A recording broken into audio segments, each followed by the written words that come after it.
Hey, it's State of State. We got your Nittany Lion update. It's a football discussion with Tom and Justin, so kick back and press play. Hi, everyone, and welcome to State of State, a Penn State football show presented by FanDuel. Make every moment more. I'm Tom Hannifan. He is Nittany Lion legend, former Penn State wide receiver. Deon Butler sitting in for Justin King for the remainder of the season. Today, we're previewing Penn State versus Nebraska this Saturday in Happy Valley at 7 p.m. Eastern on NBC. It's been made a whiteout. This is a pretty big game for Penn State in the grand scheme of how this season has played out. I don't know if a lot of people would have expected this type of situation where Penn State is coming off of its first Power 4 victory, Big Ten victory at Michigan State. And now you're hosting a talented yet vulnerable Nebraska team. I guess I'd put it that way. Currently sitting at 7-3.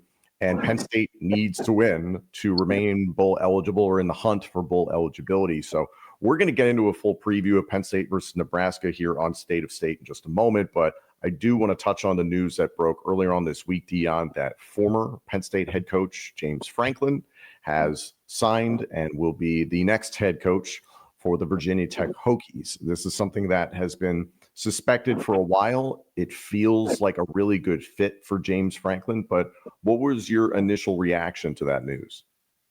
I mean, first off, right, I think James Franklin is a great coach, right? Obviously, he brought us into this conversation where we had the expectation, which he mentioned, right? We had the expectation to win because he brought the talent, because he started getting those wins. Unfortunately, it didn't work out, right? We just wanted to get over the hump. And I think Virginia Tech honestly has landed a great guy, right? Just knowing him personally from talking to him, the way he's going to recruit, I think he's going to do great things at Virginia Tech. And I think, honestly, right, I think Penn State, it didn't work out, but I think everybody at Penn State still likes him, still wishes him the best. And I think it's just one of those things where, you know, not every situation works out, but I think where he's at Virginia Tech, he's recruited that area well. Now we're going to have to recruit against him, whoever we go with. But I think he's going to do great things for that area. And me being from that area, being a Northern Virginia guy, I think he's going to be a great fit. It does make a lot of sense. It does feel like to some a step down and that you're moving to a lesser conference and you're going to a team that has struggled over the last few seasons. But legitimately, I think this is a really good fit for James Franklin. There's conversation out there that maybe he wanted the Florida State or the Florida or the LSU job, even Auburn or Arkansas. And I never really felt like those made sense from a fit standpoint. And those primary brands, LSU and Florida, I guess, seem to be in the hunt for Lane Kiffin more than anybody. And then Florida State, for now, is sitting tight with Mike Norvell. So it just kind of made sense. And to your point, his experience in the DMV area, obviously he's done a great job recruiting Pennsylvania for a number of years. So Penn State is going to have to deal with that on a regular basis. And we've seen how James Franklin holds a grudge. And he's done that against Maryland for many years, and he's crushed Maryland in recruiting. So something Penn State's going to have to deal with, and already the recruiting ramifications, we've seen that play out for the class of 2026 and beyond for Penn State. So we'll see how the Nittany Lions are able to rebound. I think one of the silver linings to this situation of James Franklin now getting his next job is that it's been reported his buyout has been reduced. It was $49 million. It's been negotiated down to $9 million. The construct of his previous contract was basically if he went and got another job, first of all, he was beholden to go get another job. And then whatever the difference was between what Penn State owed him and what his new salary was going to be would be offset. So basically, it sounds like both sides came to an amicable situation. So Deon, Penn State eating $9 million as opposed to $49 million. That's good for Pat Kraft and company, but it's still that big question of what's the next coach? Is that person external? Is that person internal? Yeah, I mean, I don't know, right? I think I'm just in the same boat with everybody else, right? We have a large pool to pick from, right? You have, you know, some of the top names, head guys that you've talked about. A couple of them, right? They've signed extensions, right? I think those schools knew, like, hey, let's lock them up. I think I'm living in Georgia, right? Georgia Tech, right? Perhaps he's a guy that's still on the radar, right? As far as I like his grit, I like what he's done at the school there, made them relevant. obviously Coach Terry's still there, and I think the team has responded to him. And I will say the way that they've grown week after week, and as we get into it here with Nebraska, right, I will say let's look to continue to build on what we've done. So I think there's a large pool of coaches to pick from. It's really right for us on the outside. It's about what the staff wants. What do they want the makeup of this team to be going forward, the program? And we don't know that on the outside, but I think they'll pick alongside that of, hey, here's what we want, the type of coach, the type of players that we want coming in. And I think obviously, right, Penn State is a great school, great atmosphere. I think they'll be able to kind of get the pick of who they want with what's left of coaches available. We've kind of seen how the dominoes have fallen. Urban Meyer were interviewed for the job and was turned away by Pat Kraft due to lack of experience with NIL, according to Zach Gelb, good friend.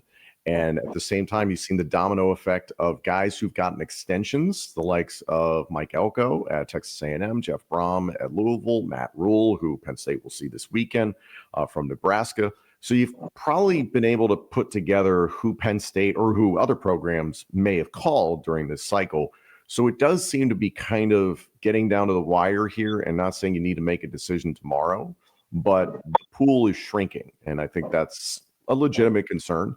I've been on the record, and I'll restate this, and given the way Penn State has played ever since James Franklin was fired, I believe maybe the best thing for this program is to sit tight with Terry Smith at least through 2026.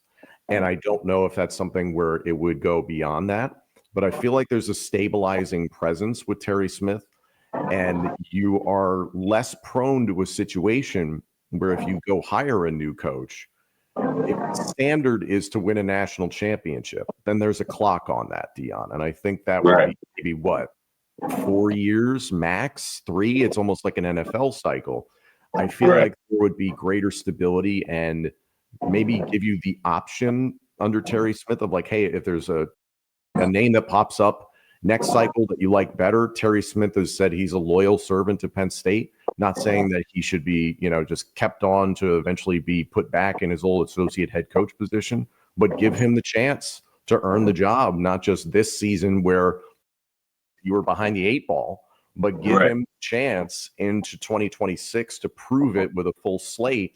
And if it's there, then you have your answer with a guy who clearly bleeds for Penn State. And he was so emotional earlier on this week talking about the Michigan State victory. I mean, Deon, I can't remember the last time that a Penn State coach was carried off the field. I think it would be back to Joe Paterno. And for a guy like Terry Smith, whose whole family is brought up in Penn State lore, for him to have that moment in East Lansing, I can't imagine that type of experience, Deon. Like, I can only imagine what it was like for you as a player and being around some of those legendary people and those experiences. But like for Terry Smith, it had to feel like an out-of-body experience.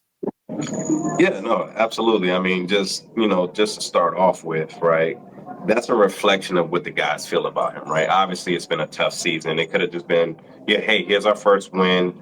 We're celebrating that. But, so for the guys that have been on teams and in that locker room, when you do something like that, that is a reflection of what the guys feel about the coach, how they want to fight for him, which we've talked about here in the past weeks of, it hasn't been an effort thing since Coach Terry has taken over, right?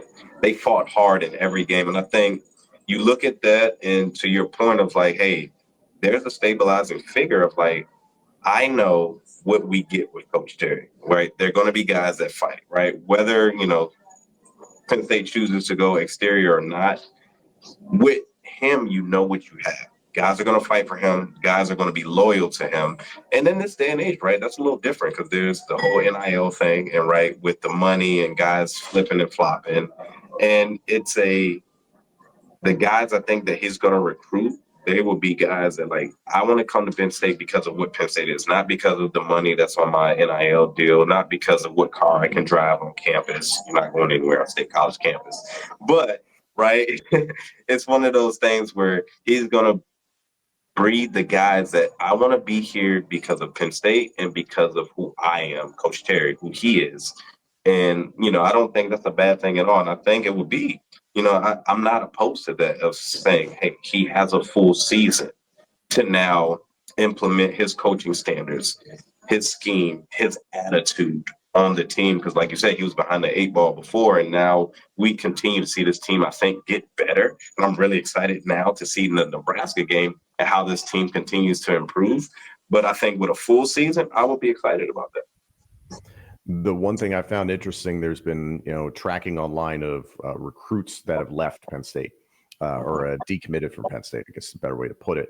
And it's been in comparison to programs like Florida and like LSU, and that decommits after the firings of Billy Napier at Florida and Brian Kelly at LSU were next to nothing. I believe 0 at Florida, 1 at LSU. For James Franklin, when he was fired from Penn State, so far it's 17.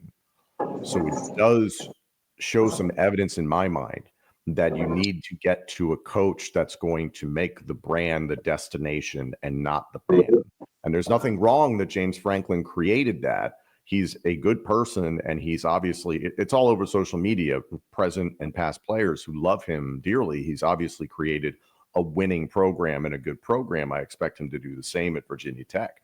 But you do need to get to that point with Penn State football, that people are coming for Penn State football. And I don't know who could sell it better than Terry Smith at this point in time. So we'll keep an eye on that situation. Obviously, we're here to preview Penn State versus Nebraska. Coming off the Michigan State win, a lot of positives to build on. It was certainly frustrating at times, but to get that first Power 4 Big Ten win of the season, it seemed like the shot in the arm that this team needed. Going into Nebraska this weekend at home, Penn State, according to FanDuel, is currently favored by 9.5 with an over-under 44.5. Deon, I'm a little surprised by that number, 9.5. That spread feels big for an opponent in Nebraska that's still fielding some really good talent. Yes, no Dylan Raiola was injured weeks ago and lost for the season.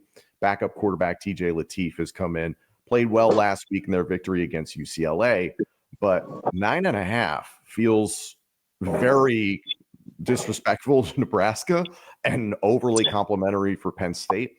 What are your feelings on that? I'm not necessarily in terms of the gambling aspect, but do you think Penn State has that much momentum now coming out of the Michigan State win?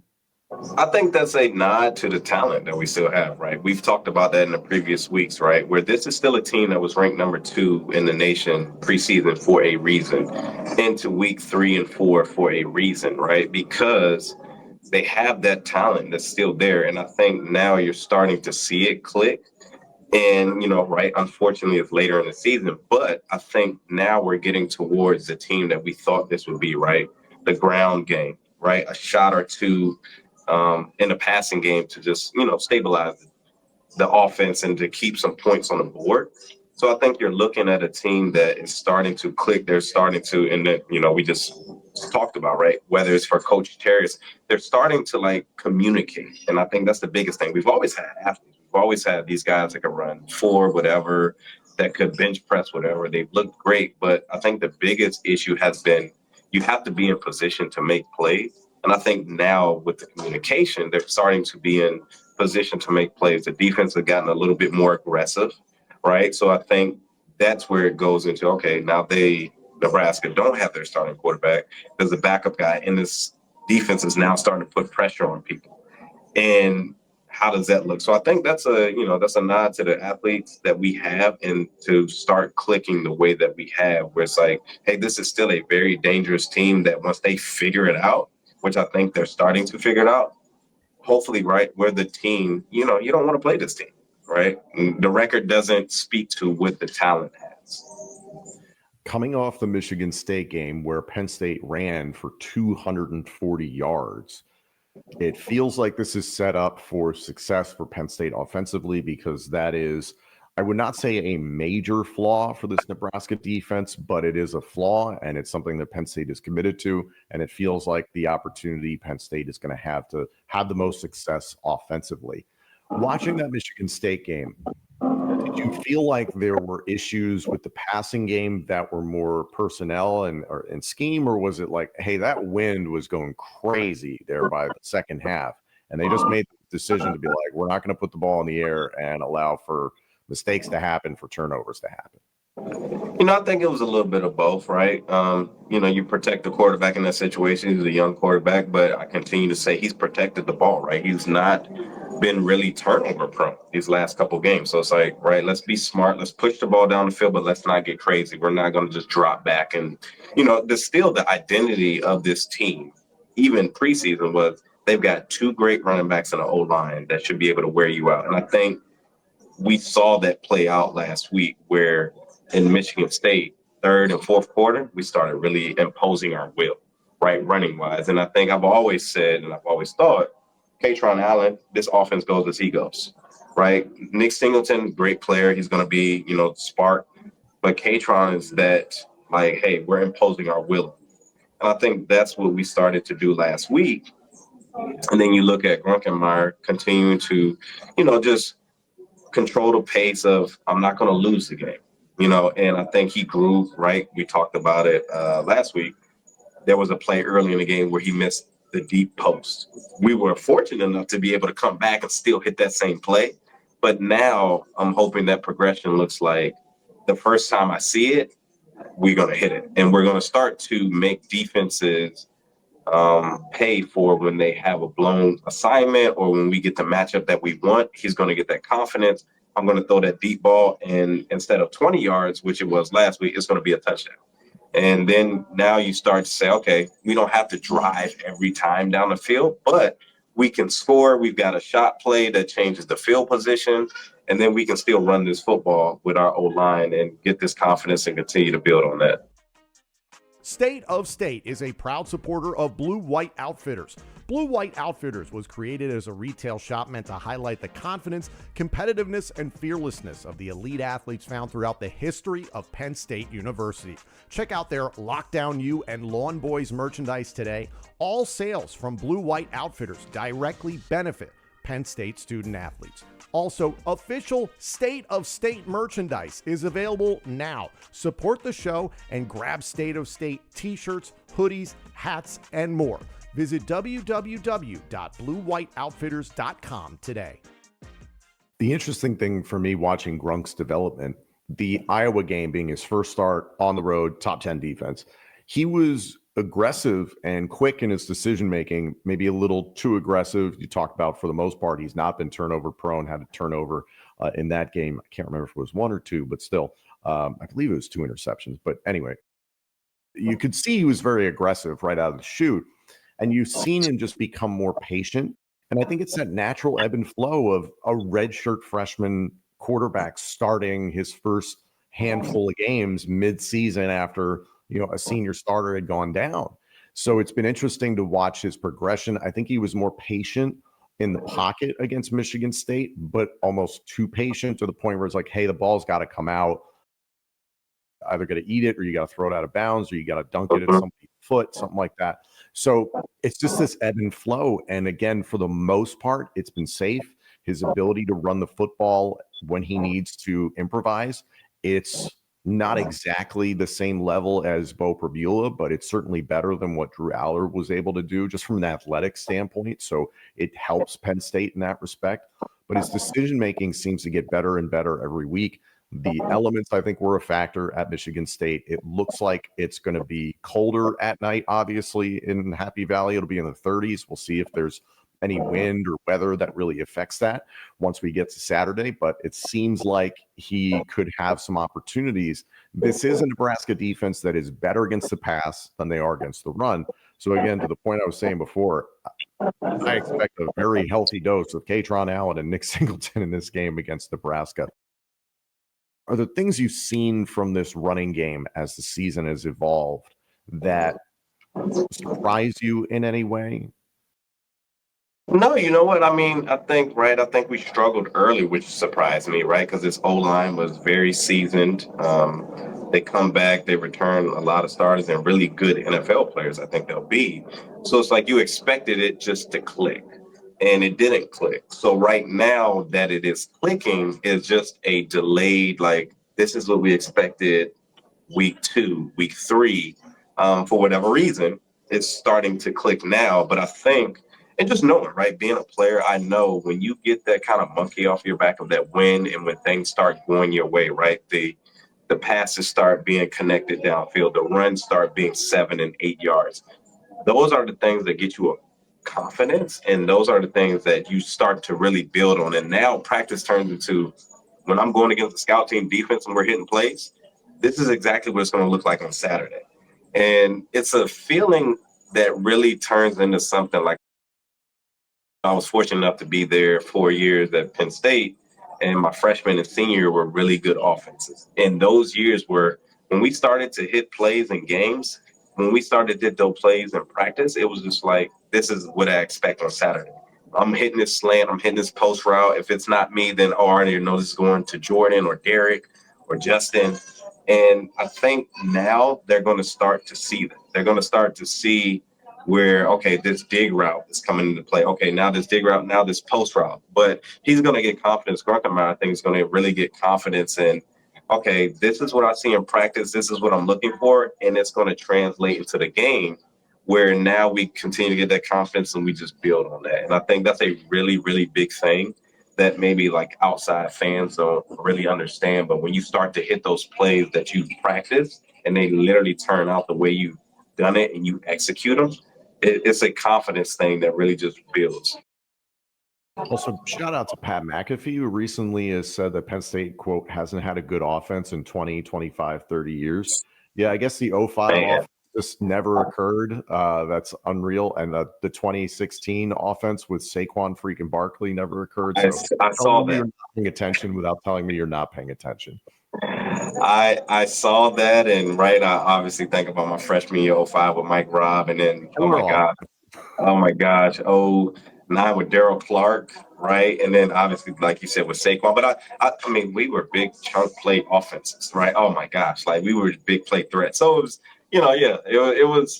it was disheartening to hear that, but I've lived it, so I understand it, and I get it. He didn't have his study sheet to understand it, and but it was one of those things. I'm like, nah, it's been more recent than that, sir, that we've had some good offenses, and definitely watching with Saquon and McSorley. Oh man, like those were exciting times, and a lot of great, just me being a wide receiver, the Jahan Dotsons, and gosh, what was Hamler? I know guys. I know I forget many others, but Allen. But like those guys, I mean, yeah, we've had big play guys that have made plays, and then obviously all the tight ends that we've had since then. So it's been good offense since then. Yeah, like I'll be the first to admit, I don't think anybody's going to confuse what Penn State has put out offensively with what, like Joe Burrow and Jamar Chase and Justin Jefferson did at LSU not long ago, go to a national title, like maybe the best offense ever fielded. I don't know if anybody's confusing Penn State offenses with that, but I'll just say this. I'm glad AQ Shipley, Penn State grad, Penn State legend, was on that broadcast to kind of set the record straight. So we appreciate AQ. AQ, the guy. He's a good dude. Getting back on track, Penn State, Nebraska, looking at this from a defensive standpoint, Penn State's defense up against Nebraska's offense. TJ Lateef, as I mentioned, backup quarterback, had to step in recently as the starting quarterback after Dylan Raiola was lost for the season. It doesn't appear they trust him all that much yet to throw the football consistently, and that's understandable as a young quarterback. He was 13 of 15, however, for 3 touchdowns against UCLA just this past week. He is a true dual threat in the sense of the word. For his passing deficiencies, it's more of an offense right now in terms of he's going to make one read and then they're going to tell him, hey, tuck it and run, because he can do that. Penn State has struggled with that all season long. I don't need to remind people about the Nico Iamaleava game against UCLA when you had true dual threat quarterback play. It was a problem. Their tailback, Emmett Johnson, is one of the better running backs in the Big Ten right now, and he is the new focal point of the offense now that Raiola went down. It was very pass heavy, and he was trying to spread it around quite a bit. they've realized how good Emmett Johnson is. He's already over 1,000 yards rushing, well over 1,000 yards from scrimmage. And he was catching as much as he was getting done out of the running the football this past weekend against UCLA. I believe 2 receiving touchdowns in that game. So he can hurt you in a lot of different ways.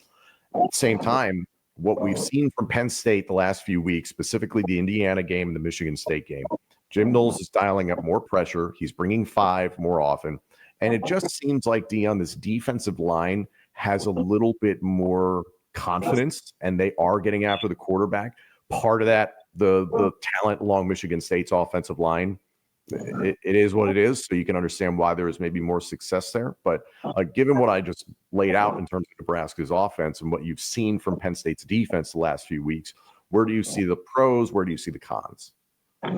So the pros, right? I think, like you said, this defense is starting to dial up more pressure. I think they're getting more confident. Very much on the outside. I'm not in practice, but I would say they're starting to communicate a lot better. They're starting to learn each other because I think these pressures and things like that, they're getting in position to make plays. They're starting to win some one-on-one battles and just feeling that confidence in each other. So I love that matchup against a backup QB, right? That is on the road at Penn State, which is obviously already, I love our home crowd. So you have a backup QB on the road at Penn State that a defense is starting to find itself and get pressure. I love that. Like, as far as, let's start to pressure him to some decisions that maybe he's not ready to make. And then we can take that and turn that into some turnovers. The one thing is, right, there's a running back and a dual threat quarterback, like you said. I mean, I don't have to say it like you said it, where we've struggled with dual threat quarterback. So, hopefully let's figure that out. Whether it's a spy, whether it's the defense actually, breaking down, and we've learned from earlier mistakes on, let's be able to wrap up a guy, because we don't want to get in a situation where we continue to let them prolong and extend drives by their quarterback and his feet, because I want him to pass the ball. I want him to be able to, he has to make reads. Don't make it easy, to your point. Don't make it easy on him where it's one read and then run. Let's take that away from him, make the second and third read, the check down and things like that. So, I think that would be one of the cons currently, is we haven't been able to really bottle up running quarterbacks. So, hopefully this is the time, because now as this defense hits their stride, let's see how we can get better. And maybe that's our next step, is hey, dual threat quarterback, we can handle that. Mark Gronowski with Iowa killed Penn State from that perspective. Obviously didn't see that much. Julian Sands, a pocket quarterback. Fernando Mendoza, while mobile, is more of a pocket quarterback, but he still hurt Penn State with his ability to extend plays and a handful of times where he was able to run. Michigan State's backup quarterback, Alisio Milivojevic, I can't remember how to pronounce it. It's a horrible last name. It's a good last name. He's probably got a great family. I'm sorry. It's a terrible. It's a bear to pronounce. Anyway, do you think we've seen the maturation of the depth of Penn State's linebacker position to deal with a mobile quarterback? That was the big conversation after Tony Rojas went down. Is, well, he would have been the spy on Nico Iamaleava or Gronowski, and you've seen more guys get involved at the linebacker position. Has enough time passed? Has enough of the maturation process gone by? What do you think? I mean, I honestly think it's still TBD, right? To be determined. I think they're getting better at it. I think you're right. You have to find the right athlete, the right guy that can think situationally and be in that position. So I think we're getting better at that. I would like this, right? I think this is a really good game to show that, as far as, okay, here's another dual threat quarterback, a guy that, not to take anything away from him, but I don't think he's going to get to his third and fourth read. He's going to tuck it and run. So he's going to put pressure on the defense that way. So I think as far as that goes, I think this is a really good game, as far as, let's see who's in that spy position. Let's see those linemen that are able to break down, and can we really handle and really take that away as a threat of our defense as a dual threat quarterback comes to town. Looking at this game, it gets flexed to 7 p.m. Eastern, a night game, and then also very last minute, the decision is made, this is a whiteout game. Having attended the Indiana game, I can tell you that was a fan base that was creating a whiteout atmosphere there in the second half, when it felt like Penn State had the chance to win it and nearly won it against the number 2 team in the country. This, I expect, will be a fantastic atmosphere because there's so much to play for. There's everything to gain. There's the element of Matt Rhule, former Penn State player, coming back with his team, rumored for the head coaching job. I think most Penn State fans were pretty against Matt Rhule being the next head coach, and obviously he signed an extension. So I think there's that element of the Penn State fan base wanting to prove that the right decision was made, whether it was Matt Rhule declining the job or ultimately Penn State just not getting Matt Rhule, that there's the desire to prove that right. You have senior day, the last time some of these players are ever going to play at Beaver Stadium. And given the way that this season has played out, there's going to be that much more emotion for the team, for Terry Smith, the staff, and there's plenty of members of the staff that might not be here in a few weeks. It's a lot of things coming together. It's the perfect storm, and it is a good opponent that it's not a gimme. And it's not even like the Michigan State game was a gimme. Penn State salted that away in the second half. Sure, it was an inferior team, but nothing has been given this season. Everything's had to be earned. Looking at this game and how it's shaped up, did you ever think it was going to look like this at this point in the year? No, I mean, I think obviously, right, everybody thought at this point in time we're jockeying for college playoff position, right? And, it didn't work out that way. But, another thing, like you talked about, right, I think the atmosphere would be great. Once again, I mean, Penn State fan base is beyond loyal, man. It's crazy. I love it. And this is why I bleed blue and white. I mean, regardless of what the record is, these guys and ladies will come out day in, day out to just like, hey, we're here to support. We know you're going through tough times. It's going to be loud. It's going to be raucous in there. And even one of the things, right, with Coach Rhule, right? Hey, we break up with you. You don't break up. You don't turn us down. We turn you down. So the fact that he signed an extension kind of, I think, is an extra on there of like, hey, maybe we didn't want you, but you don't tell us. We tell you. So it's like one of those things, too, where it's just like, to your point, like, hey, let's prove to you why we are who we are, and we're still Penn State. And I think that is the fan base and the students and everybody is still like, hey, it's a tough year, but we're still Penn State. Like, don't get it twisted. So I think it'll be, to your point, getting flexed into a night game. Every time we have a night game, we have something to show up for, even on the field, but outside of the field, a fan base feels like, hey, we have an obligation to show the nation every time there's a night game here why they talk about Happy Valley the way they talk about Happy Valley. And I think, right, that'll turn into that. And so I think it's a great atmosphere. I think it's going to be a great game to be able to showcase and continue to build on why this team is, okay, we had a rough year, but we're building. We're going to be great again. And then build this momentum to go into next year. It's another opportunity to show that. Big shout out to NBC. Thank you for loving the whiteout.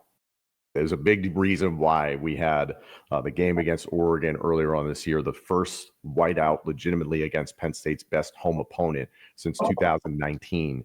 And now you get another whiteout in a situation that nobody saw coming the week that James Franklin signs with his new team.